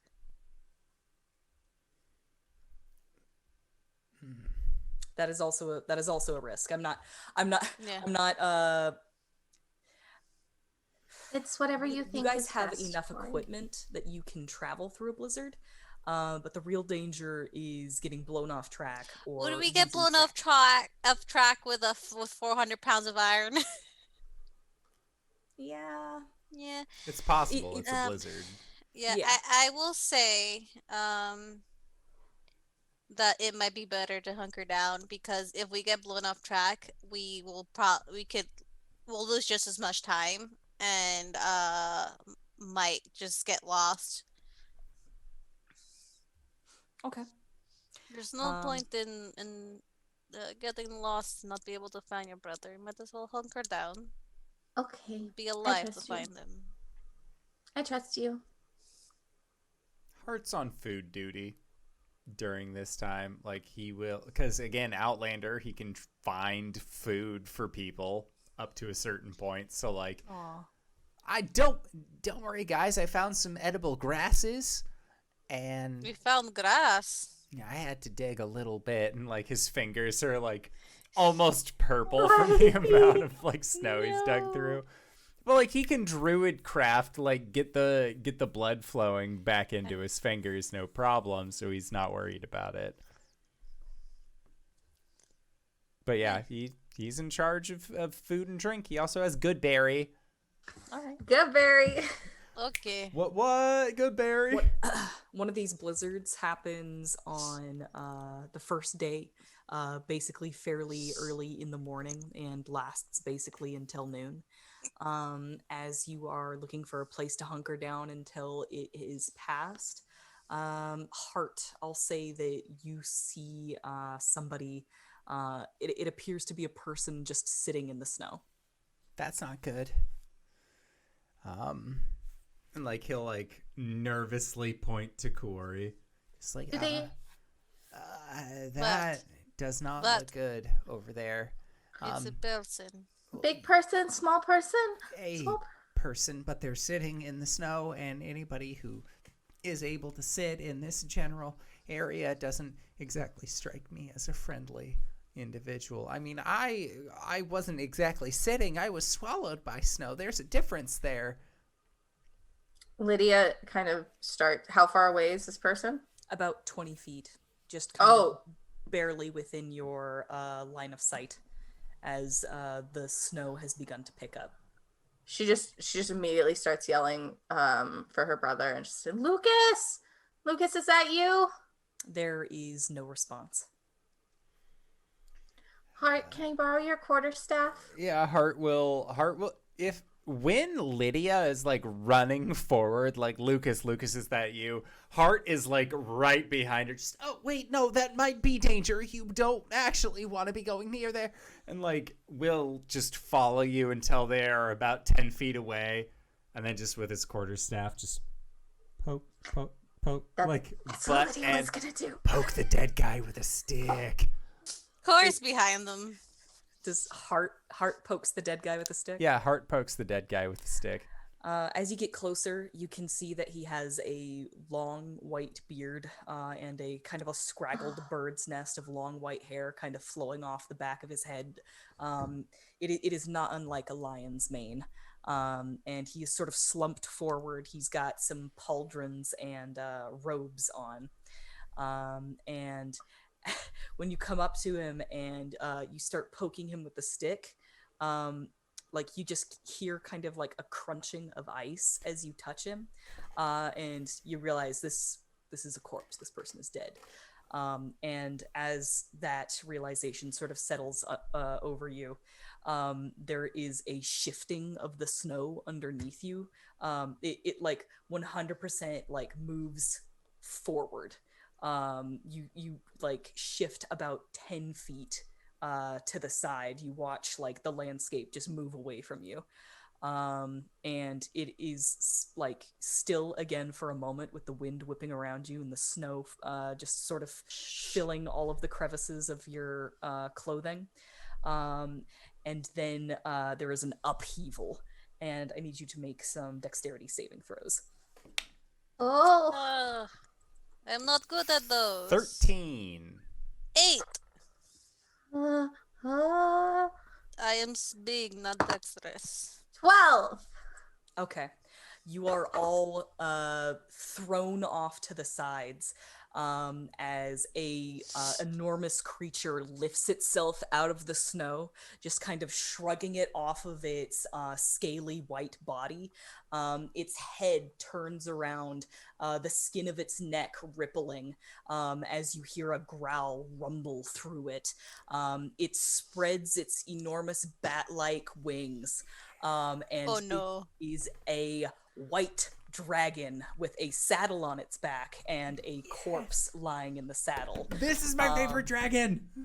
You see its eyes are milked over slightly with cataracts, and she shrieks into the wind.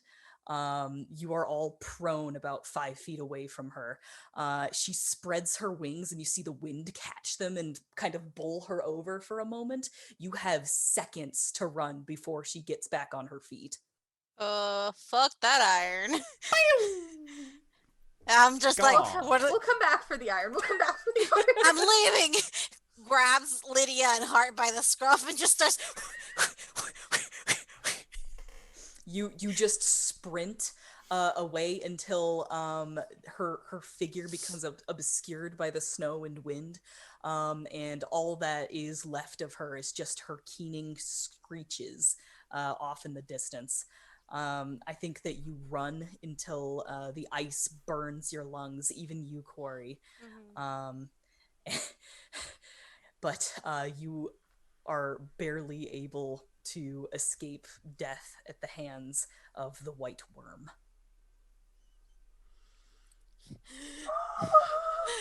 It's like the dwarf said. Dragon, dragon. It would have eaten us. 100%. You're very fast, and it looked relatively blind. Kuori, It would have still eaten us, yes. I owe you my life. It's okay. I've seen it. I'm not impressed. You What do guys you hear mean not another- impressed? Did you what? You hear another Kidding! distant I'm kidding. I wouldn't say that. You hear another distant shriek, and the ground shakes beneath you. And the three of you need to seek shelter. And you essentially spend a very restless night hiding and shivering and hoping against hope that this dragon doesn't come looking for you. It'll eat us. If it Will. finds us. It wouldn't even think about it. I will die Most people fighting don't. this thing if I have to. I think we should just be very quiet, wait until morning, and go back and get the iron. Dumpstat All-Stars, thank you for the raid, and Elmer Fun Games, thank you for the follow. Danae, can you do the sound? I don't have my water bottle with me. I forgot where I Fuck. put it. but Okay. No! It's so sad. Give an aluminum tap. Thank you. Wait. Oh, thank you for following Death Original and Somebody and Reminute and Gunbait 101. Holy shit. Well, You guys I mean, just missed the dragon. Where were you like 20 where were seconds ago? hey, just wanted to say as well, we're having a giveaway when we hit 600 followers, and we're only a couple away now at this point. So, Yeah! Yeah, so exciting. Yay, thank Yay! you. Thank you. Okay. I promise I'll find my I tried to water flick my bottle by soup tomorrow. cup, but it really hurt my finger. Oh, totally fair. Don't do that. Okay. The night passes. You're able to get a long rest against all odds. The three of you huddle in the snow. You can't even dig out a snow cave. You basically just rest in Kuori's jacket. Bosoms. In her bosom. Big, strong arms. As she sits like buried with up to her shoulders in the snow like an Easter Island head.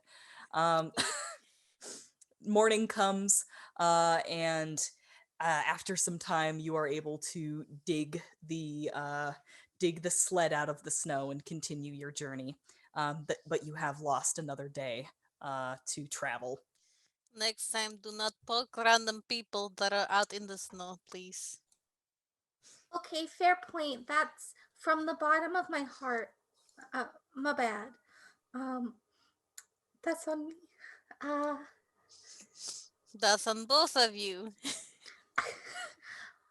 Lydia just kind of looks like a child that's been scolded. Like she goes all blushy right at the top of her cheeks and just is kind of kicking her feet in the snow. And Hart has Okay. no idea why you're scolding him. You poked the thing. Not poke the thing. If there's a dead man in the snow, it is better to poke them than to leave them unpoked. No, you're 100% wrong in that statement. That sounds like a rather high percentage. I don't agree with it. But You that's did it besides once the and then a point. dragon appeared, so 1 to 1, I 100%. have only done it once around you folk. I have poked many dead things with a stick. In And the this is snow? the first... This is the 4th time that it's gone wrong. I'm leaving. She starts pulling the sled. And after that icy exchange, haha, I could do it too. Yeah, Liz isn't the only one who's doing the puns around here. oh, just you wait. I'll fight you. Okay. Another day passes. There is another blizzard, and then you have to hunker down for that one. So there is an uneventful day aside from the blizzard, and on the third day, you can see Targos on the horizon. You are getting so close now you can taste it. When suddenly, I swear to all the gods. it's, un- it's unfortunate that Stephen ran away because I'm about to make his lantern glow. Oh, And that's not an innuendo. Quack. Let's have an exchange between Lydia and Kuori. What's something that the two of you might talk about while you're on the road? so, I mean, I guess Kuori, there's no road Yeah, on the snow. whilst how, you're... how many days till your birthday? I don't know how many days till my birthday. Cheers. I want to say that we are starting this game in what should be early spring. So half a year, basically. 6 months. Okay, so you're saying that very shortly it will be your half birthday. Thusly, maybe you can get that handsome man who's also blessed by the Frostmaiden to buy you half a drink. Possibly. He could also be the serial killer. We don't know.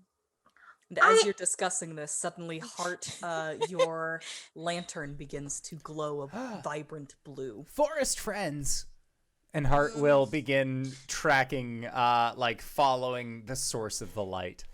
Hart, I swear to all the gods, I will smite you myself. Well, I didn't do anything. Don't go too far off the path. I am going to be within eyesight because if there's a predator, I want you all to let me know. Before or after they get to you. As you're saying this, a bundled up old woman comes hobbling towards you. Predator! She says, A curse upon the wind! A curse upon all of the ice and snow! You beware! Beware the wind and its curses! You don't look like a forest friend. I'm sorry. I hope you're having a good day. I am I okay. am I am friend blessed. to no spirit of nature. These tricksters, they have been plaguing me, stealing my silverware, my cups and plates. Well, how many people live in your home? she points back at a snow-covered cottage behind her. And she says, They've been opening my windows. Horrible chills through the home. Well, that doesn't sound like something that the Oh, forest dear. friends would do. They're thieves! Thieves, I tell you! How many people live in your home? Do you have more than you need? What are you on about? Nothing. Is that so? That's your home over there. she says yes. If we take care of the forest friends that are messing around with your house, would you mind if we dried off and got warm in your home? Ooh, make me a persuasion check. Hey, that's not bad for the boy. Persuasion, you say? Oh, that's a 15. Okay. You can tell that this old lady is just a little bit off her rocker. Slightly And- barmy. Yes, slightly barmy. If you were anyone but Hart and you didn't have this lantern, you might think that she was making the whole thing up. But she agrees to those terms. She will 100% open her home to you if you get rid of these creatures. All right, well, and then Hart will lantern going forward, like hanging off of the quarterstaff, just sort of trudge forward. Sure thing. Anyone who wants to can give me an intelligence or investigation check. That's a 7. Do I have advantage with the lantern? Skills. Sure. Okay. 15. I got a 7. The fates wanted you to do 7. All right, Lydia and Kuori, you watch as Hart kind of just goes wandering around like the backyard of this cottage, and like the light keeps on getting dimmer, and he can't figure out why. The two of you walk over to the window that the old lady was complaining about, and you look on the windowsill, and you see that in the snow that has gathered there, there are teensy tiny little tracks, little footprints that have been just dotted across this windowsill. May I follow such footprints? Yes, give me a survival check. The 9. 9. Okay. You can't really tell how many of them there are, but you can see that they are heading off towards a nearby thicket, and there are some thin trails alongside these footprints as if they were dragging something along with them. I will explain that to my friends. And thin trails as if they were dragging something along the snow with them. You've already seen parts of the forest friends then. That means that they are ready to accept you. I do not want to be accepted by them in that weird way. It sounds weird. As you're saying this, Hart, I want to say that your pointy wood elf ears literally like tip backwards a little bit as you can hear the faint sound of bits of cutlery kind of squeaking against each other off in the thicket. Oh, they're definitely this way. Come on. They don't mean any harm, so if you see them, please don't attack them. Why would I attack them? We are still recent friends. I don't know what your MO is. I'm the one that went and talked to the goblins. Just because you talk to goblins doesn't mean you talk to all creatures. Just want to be on the same page. That's fair. So again, don't attack them. They're really I will nice. not attack them. They just, like occasionally they're a little mischievous, but who isn't from time to time? I will be friendly. This is my friendly face. It's the exact same face. Well, yeah, obviously. I mean, that's how you became friends with me. That's how I became friends with Lydia. It's true. Yeah, that seems like a real friendly face to me. And again, stone face. Friendly. Yeah. See, here's my interpretation of the same face, and just like big smile. Like his version of the stone face is just the resting smile face. See, he gets it, Lydia. Oh, the both of you. Okay. Let's go find these little forest friends of yours. Yeah. And you can see that Lydia's like looking for the forest friends, but at the same time, like her hand is in her pocket and she's absently like playing and rubbing her thumb along the fabric of the wallet that they found. So she's looking, but her mind is very much elsewhere. If we can't find them in the next 20 minutes, we shall leave. Yeah, well, they seem to have taken some cutlery. They're causing a great nuisance to this lady, but it seems like they have been doing this for a while, so if we don't find them right now, maybe we can find them on our way back now that we know where they are. Do they tend to leave? Yeah, I mean, honestly, they're really friendly. You just gotta leave snacks out for them. They're only doing this because they're bored. It's not because they're mean-spirited. No, I understand. I for one, am a big fan of practical jokes. I think that they're really funny and a great way to brighten someone's day as long as they don't cause physical harm. But what I'm saying is, do you think that they'll still be here terrorizing this woman if we have to leave and come back? Not if we find out the reason why, and if we can also convince her to leave out snacks for them. Okay. Well, Lydia like actually takes a second to look around. Does she see any sign of like a loose spoon or a fork? Um, I'll say no, but there is a very like clear as you like kind of like cast your eyes across the tracks left in the snow, there is a clear spot where like a itty bitty teeny tiny humanoid very clearly like just flopped down in the snow and decided to leave a snow angel there. And there is a outline of a spoon right next to it, and then like drag marks away from that point. Uh, Kuori will clap. Oh, Little that spoon. shoeingas. Little shoeingas, we're friends. What are you? You can hear a little squeak of some cutlery against a plate We off in have the trees. we have snacks for you. You just hear more clanking of silverware. Let's go to the clanking. Hart will say in Sylvan, small friends of the forest, we see your games and wish to play. Okay. I think that sound stops. And like everything goes still for a moment. And then you hear the wind pick up, and there is a sound kind of like wind chimes. And then you hear the cutlery begin to squeak again.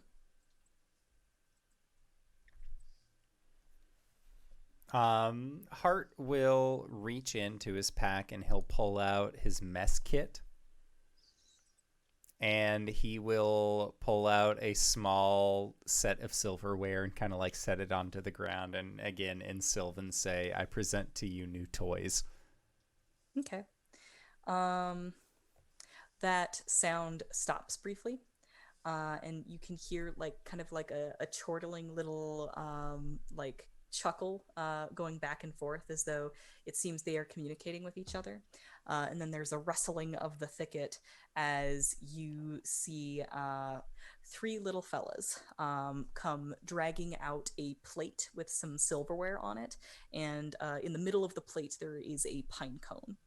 Now, these little guys, they are wearing dried grasses.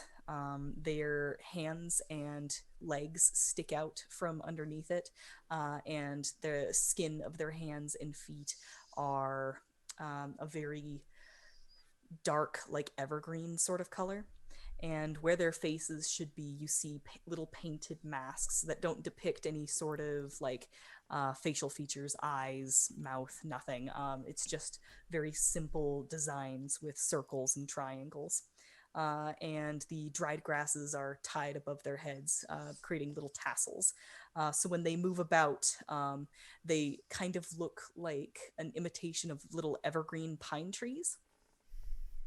And they each one of them has to be about 2 to 3 inches tall, maybe 5. And they move forward, just sort of dragging all of this cutlery and stuff.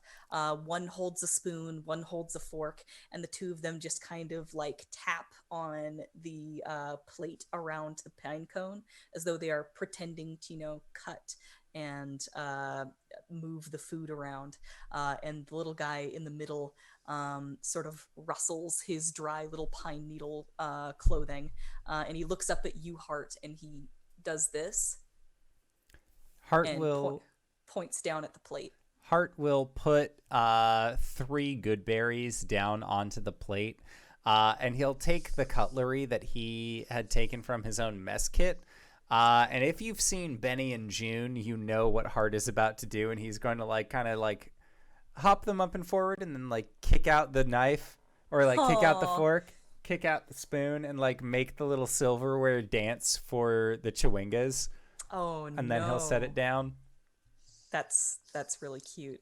I think that they all kind of like stop what they're doing, and you see all 3 of their little masks just like follow that movement as it goes. And when you set it down, they all just sort of like bounce up and down. You can hear rustling and sort of jingling and more wind chime sounds. And the one in the middle without any silverware, um, a wind kind of sweeps him up with some snowflakes, and he floats effortlessly through the air, and he lands right on your head in between your antlers. And you see him kind of like hop up and start swinging from one of the antlers just back and forth. And then he looks up and sees that bell, and then he just like slaps it and it jingles. And you can hear the rest of the Chewinga begin to give that jingling chuckle. Yeah, Hart just like keeps like doing this little silverware dance for the Chewingas as long as they'll have him do it. Lydia's like smiling, but also looking up at Kuori, like, you seeing this shit? The little friends. The other two Chewinga will drop their cutlery onto the plate with a clatter. You see them run off into the thicket, and the two of them begin to pull out some cracked and chipped teacups. They drag them towards you, Kuori and Lydia, and they like pat on them and look up at you expectantly. I will sit down and take the teacup. All right. Kind of do like a little clink clink. I'll follow Kuori's lead. Or Lydia will follow Kuori's lead and sit down. Yeah. Like one will just kind of like flop back, and you can hear like the rustle of his dried grasses, and he pretends to hold a teacup. In fact, I think he just picks up a little tiny leaf, and he holds it like it's a teacup, and he does like the little pinky. And then like you guys all like slurp. And delicious the other one, imaginary tea. The other one claps its hands and goes pink, disappears in a puff of snow and appears in Lydia's teacup. And you see it pull up its mask, and you can't see what's underneath it, but it just blows some snow in your face. And then it claps and then poof, disappears again. And the two of them chortle to each other, and they hop off to go and play somewhere else. And those two seem to have lost interest in you guys, but the first Chewinga seems content to just sit on your antlers hard. Art, do you think you could ask this Chewinga if it will come with us? And then maybe we can convince the lady to leave out snacks for the others in exchange for returning her cutlery. Yeah. I don't think we have to bring the lady Chewingas. We just have to note down where they are, right? No, she wanted one brought back specifically, because that's what I asked, is like, can we just tell you where it is? But she's like, no, you have to bring it back because I want to do research on it here. I don't want to go out and do research. Yeah. Hart will definitely in Sylvan, he'll tell this Chewinga that there is more fun and more games if it sticks around and hangs out. And the entire time, like, he's like kind of like tilting his head back and forth, like doing this like silverware dance. So I feel like, you know, he's showing that he's fun, he's hip, he's with it. You're really selling it, are you? Yeah. How do you do, my fellow kids? All right. This little Chewinga seems to listen very intently to you as you like explain to him like, come and meet my friend. It seems to consider this very seriously, and it has like very exaggerated body language as it does so. It like rubs the underside of its mask as though it is a chin, and like puts the other arm akimbo on its waist like, let me think. And then it just sort of nods very slowly and solemnly and pats you on the head. Hart is so happy. This is the most normal thing that has happened to him this entire adventure, besides the blizzards. And then that Chewinga will stand up and walk behind your antler. And it's like a mime. He just like disappears behind the antler. And you can hear when your bell jingles, there is a slight echo to it that sounds a little bit like a Chewinga chuckle. I love this. I wish that we were able to befriend more of them, but just one is good enough, right? The Yeah, she just said one. So we should probably ask the lady to leave out snacks so that they'll stop stealing her cutlery. Of That's what you course. said? Yeah. Okay. As you say this, there's a rustling in the thicket, and you see two Arctic foxes dart out from under the bushes, and just barely you catch sight of the Chewinga riding on their backs, and they go riding out across the tundra. they're gone now. She said still Lady. leave out snacks. That's a good idea for, travelers. No, they will track animals. All right, we're coming up on time here, so we're gonna fast play this a little bit. The lady does not let you in her house so long as she knows that you have a Chewinga with you, Hater. and she can tell. So she literally like chases you off with a broom. Oh, jeez. Like she just swats Hart with it and then like chases him away. What a hater. You're a very rude woman. But you move on and head towards Targos with a third of the shipment of iron and a Chewinga in tow. And I think that's where we'll leave it off for tonight. 2/3 the shipment of iron. 2/3, yeah. Did I say 1/3? Yes. I meant to say 2. Numbers Okay. are funny. Just wanted to establish Just that making before sure. we go into credits. So with that, I would like to say once again, thank you to Wings for running this wonderful game. I love Rime of the Frostmaiden. These are our new best children. I am having a blast, but I always have a blast when you're on the show. Wings, where can we find you? What do you do? Hi everybody, I'm Danae Keener. You can find me at DanaeKeener.com. I do nerdy drawings mostly related to D&D and a lot of things on this channel. I play as Kuori under the Eldritch Paladin on Mondays, and on Sundays I'm running Icewind Dale, which is here right now with the Rime of the Frostmaiden and these lovely players. DanaeKeener.com. Hi, sorry, it's me. I was distracted. But hi, I am Satan. You can find me at LizMac on Twitter, where I post nerdy stuff and I do the arts and stuff like that.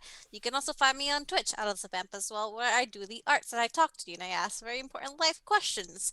This is the only one that always sticks in my mind from when I do the streams. It's like, what's the best dipping sauce for chicken tenders? It's ranch. Wrong. But we can talk You're about that wrong. nice in the courtyard. Nice in the courtyard. But you can also find me in many various channels across Twitch streaming. You can find me specifically here on Sundays playing this game with this amazing GM and these amazing people. You can also find me here on Thursdays playing Tyrant Security with Cyberwolf as the GM and Indoor and there along with GB and Ethan the Grey. And you can also find me here once a month playing Lilith, my vampire mobster. I have 3 games here already. Sundays, you can find me over at Nexus Adventures, Sunday mornings, 10 a.m. EST, where I DM a game for my friends. And we just had Wings over. And she did her last episode today for the story arc. It was really, really fun. And then Saturdays, you can find me at Plot Hunters. We're an all LGBTQ IA Plus and all POC channels. So if you like supporting those spaces, come find us. We're going through Tyranny of Dragons. I play a very buff barbarian babe named Alina. It's a good time. That's me. And hi, I'm LizMac, also known as LizMac D22 on Twitter. I am the community manager of Clever Play Studio. Our game Operation Tango, our demo is out right now on Steam and Itch, and it is a 2-player co-op game. Otherwise, you can find me here on Sundays as well as at Jabroni TV.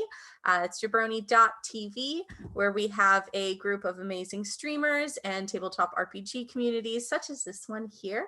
And you can check out all the upcoming content. And if you ever forget merch links or anything like that, you can actually just go to the Jabroni TV store, click on the Indoor Adventures merch link, and it'll take you right to their store. It's nice and easy. And that's me. Yeah. Yes, and if you've made it this far, you probably already know who I am. But if you don't, hey Acorns, what's up? It's me, your buddy, your pal, your friend, the Indoor Adventurer, the showrunner here at twitch.tv/Indoor Adventures. We do shows like this on Monday and Thursday at 5:30 p.m. Pacific Standard Time, or on Sundays at 7 o'clock p.m. Pacific Standard Time. If this is your first time joining us, you can go to youtube.com/Indoor Adventures to check up on all of the VODs of each of the games that we have played up until this point. Or you can check us out anywhere audiocasts are made available for free under the same moniker. But for now, we are going to be going into our Patreon-supported after show called Nights in the Courtyard, where we answer questions not only from the community, but also from each other. So if you have any questions for myself or any of these other fine folk, you can join us on our Discord. Feel free to ask us there. It's the easiest way. Otherwise, you can also feel free to drop them in the Twitch chat to the side, or hey, if you didn't see the Discord link, it's in the description down below. But with that, I would like to say once again, thank you to everybody who decided to stop by. Thank you to these players for putting up with our bullshit once again this week, and we'll see all of you guys next time. All right, everybody, bye bye.